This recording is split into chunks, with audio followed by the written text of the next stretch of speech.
एक राजा बहुत बलवान था। उसने अपने शत्रु पक्ष के राजा का नाश कर दिया। उसका अकेला लड़का था और उसकी मां।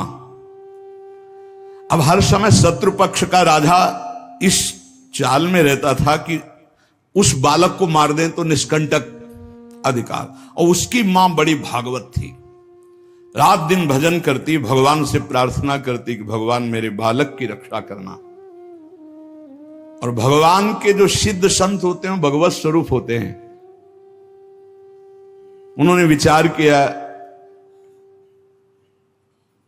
संत के हृदय में एकदम भजन में बैठे थे उसी राज्य में, तो विचार एकदम आया कि अच्छा भगवान का आदेश है तो लीला करनी पड़ेगी। और लीला का उस समय इंतजार करने लगे। तो जो राजा बलवान था, जिसने शत्रु पक्ष के राजा को मारकर उसके लड़के को मारने को ठाना था, उसकी राजकुमारी थी। उसके स्वयंवर की रचना की जब बात आई, कमंडल उठाया, लंगोटी कस के बांधी कमर में, पहुंच गए दरबार में। और वो परिचित थे तपस्या और उनके भजन से। जे भी देखा तो साष्टांग दंडवत राजा हुए। देखो, बाहरी आचरण से कैसे भी नहीं जाना जा सकता महात्मा के स्वरूप को, उनकी लीला को। राजा को मालूम था कि ये बड़े प्रसिद्ध और तपस्वी महात्मा हैं। राजा ने तत्काल अपनी कन्या को बुलाया, प्रणाम करो, आप महाराज आए हैं। राजकन्या बुलाई गई, महात्मा के चरणों में प्रणाम हुआ। महात्मा ने ऐसे देखा नक्सिक तक और कहा, इस लड़की का तो विवाह हम करेंगे, किसी राजकुमार से न कर देना। राजा तो एकदम होश उड़ गए। पर बहुत वो प्रवीण भी थे, राजा बुद्धिमान थे। तो उनका, महाराज ब्याह तो आपसे ही कर देंगे, आप जैसा सुयोग्य वर कहां मिलेगा। 80 वर्ष की अवस्था, शरीर में झुर्रियां पड़ रही, दूल्हा की पोशाक मात्र में लंगोटी, धन संपत्ति मात्र में लौकी का कमंडल, आप जैसा दूल्हा कहां मिलेगा। कुछ शर्त हैं, उनका आप पालन कर दो। गए, अपने तिजोरी से इतने बड़े बड़े मोती 2 लाए। बोले, ये हमारे पूर्वजों के द्वारा एकत्रित किए हुए 2 मोती हैं, 108 मोती ले आओ। पहली शर्त, राजकुमारी का ब्याह आपके साथ। देख रहे थे, हालत देख रहे थे। महात्मा ने कहा, हाँ हाँ 108 क्या होते, ले आएंगे। बोले, मोती देख लो। बोले, लाओ, जब साथ रहेंगे तो उसी नाप के ले आएंगे। राजा ने सोचा इनको, और बोले, महाराज लगन के पहले, क्योंकि लगन निकल गई तो फिर बात कैसे बनेगी। तुम चिंता मत करो, तुम्हारे कुल की प्रथा पूरी करूंगा और कन्या से विवाह करूंगा। पर एक बात ध्यान रखना, अगर विलंब हो जाए तो किसी के साथ पाणिक ग्रहण नहीं कर देना, नहीं तो जो आज्ञा। दूसरे से ब्याह की सोचना भी मत। अब राजा ने कहा, जैसी आज्ञा। उन्होंने सोचा महात्मा मोती लेके जाएंगे, 2-4-6 दिन घूमेंगे, निराश होकर वापस आ जाएंगे।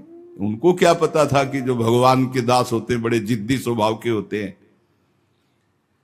अब वो ऊंचे दर्जे के सिद्ध महात्मा हाथ में मोती लिए हुए पहुंचे। विचार किया कि यार मोती किससे मांगूं, किससे खोजूं, कहां जाऊं। तो उनका समुद्र को रत्न गर्भा कहा गया, क्योंकि समस्त रत्न है, रत्नाकर है, सब रत्न उसमें विराजमान। समुद्र ही से सीधे मांग लेते हैं चल के। गए, ध्यान आया कि 3 दिन तक भगवान राम जो है उपवास करके बैठे रहे, नहीं आया तो हम तो 30 दिन बैठे रहेंगे तो नहीं आएगा, क्या करें। तो लौकी का कमंडल था, कमंडल उठाया, उलीचने लगे। 1 दिन 2 दिन 3 दिन लगातार, और खूब नाम जप भगवान का। हर कमंडल में नाम जप करके, मंत्र जप करके जल उलीचने लगे। नाम का प्रभाव, समुद्र के हृदय में जलन पैदा हो गई। समुद्र एक साधारण पुरुष के रूप में पीछे से आवाज की, बाबा ये क्या कर रहे हो। समुद्र को खाली कर रहे हैं, और क्या कर रहे हैं। बोले तुम्हारे लौकी के कमंडल से समुद्र खाली हो जाएगा।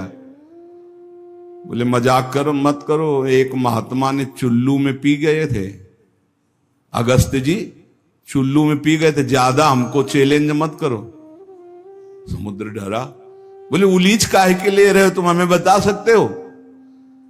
बोले सुना है रत्नाकर है, बड़े बड़े रत्न है समुद्र में, हमें 108 मोती चाहिए। बोले अगर मोती मिल जाए तो समुद्र लीचना बंद करो, काहे को मेहनत करेंगे हम। बोले वो तो हम दे रहे हैं तुम्हें, दिखाओ मोती। मोती निकाले हुए से ढेर सारे मोती, एक लहर आई, नाप नाप के 110, क्योंकि 2 वो और 108 झोली में डाले। समुद्र ने कहा और भर लो। बोले हम अकिंचन महात्मा है, हमें नहीं चाहिए, ये दुल्हन लेने के लिए शर्त है, इसलिए हमने इनको लिया है और जा रहे हैं। महात्मा जी बड़े गर्व से गए, भगवान की जय जयकार की। राजा देखते ही समझ गया मोती मिल गए, क्योंकि बहुत मुस्कुराहट है। अब गणित लगाई, लड़की को कैसे बचाऊं। बोले हाँ महाराज। बोले ये ले 110, 2 ही तुम्हारा 108 ही। बोले महाराज जी आपसे कहा था कि कुछ शर्तें हैं, एक तो पूरी हो गई, दूसरी एक कि हमारे शत्रु पक्ष के राजा का वध तो मैंने कर दिया, उसका एक लड़का है, उसकी खोपड़ी तुम हमें ले आओ। महात्मा जी ने विचार किया कि सारा खेल भगवान के इशारे से तो उसी की रक्षा के लिए हो रहा है। भगवान ज्ञान समुद्र हैं। बोले अवश्य उसकी खोपड़ी लाके देता हूं अभी। उसका जो कुमार है उसको हर समय मंदिर में बैठाल करके खूब कीर्तन भजन करवाती उसकी मां, क्योंकि उसको पता था भगवान ही समस्त मंगलों का विधान करने वाले हैं।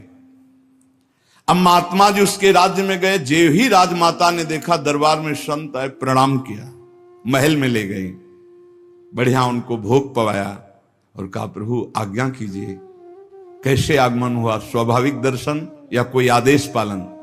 आदेश पालन नहीं, तुम्हारे लड़के की खोपड़ी ले जानी, तुम्हारे जो दुश्मन राजा है उसने मंगाया है। सहम गई। तो उनका महाराज मैं तो मां हूं, मैं तो काट नहीं सकती, आप साधु हो, आप काट के ले जाओ, ये लड़का मैंने आपको दिया। कहा जब दिया तो काट के ले जाने की क्या जरूरत है, पूरा ले जाएंगे हम, काट के ले जाने की जरूरत क्या है? बोले महाराज पूरा राज्यभार आगामी राजा यही है, और आज तक मैंने भगवान की आराधना की अपने पुत्र की रक्षा के लिए।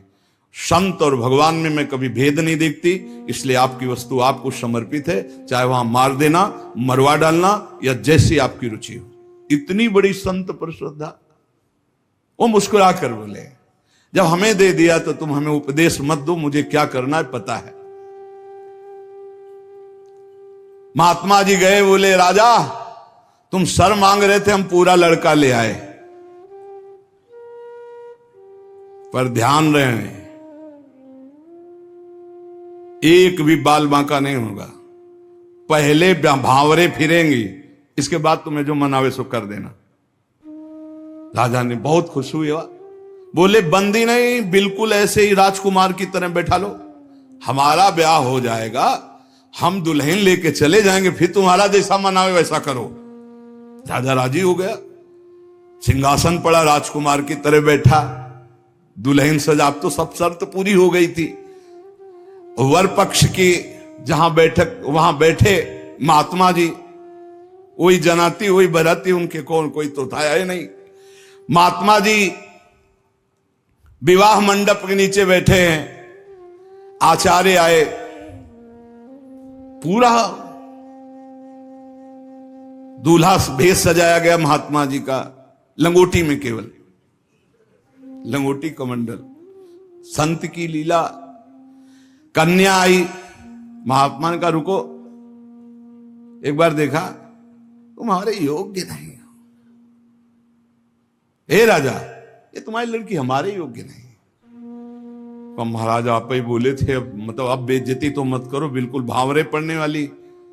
लड़के की तरफ देखा, हे यहाँ खड़े हो बगल में, ये योग्य है तुम्हारी लड़की की एक, चुप ब्याह कर इसके साथ,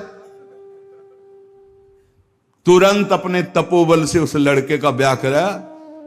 बोले सौभाग्य हो गया, जाओ। मां ने आराधना किस बात की थी कि दुश्मन राजा कहीं हमारे पुत्र को ना मार दे, और ये आदेश भगवान ने संत को दिया। तो इतनी बड़ी लीला संत ने रची, और उस राजा से कहा होश में तुम्हारी बेटी का सुहाग है, पूरी सुरक्षा उस राज्य की भी तुम्हें करनी, और अगर हमें सुनाई दिया किसी भी तरह का विरोध, महाराज।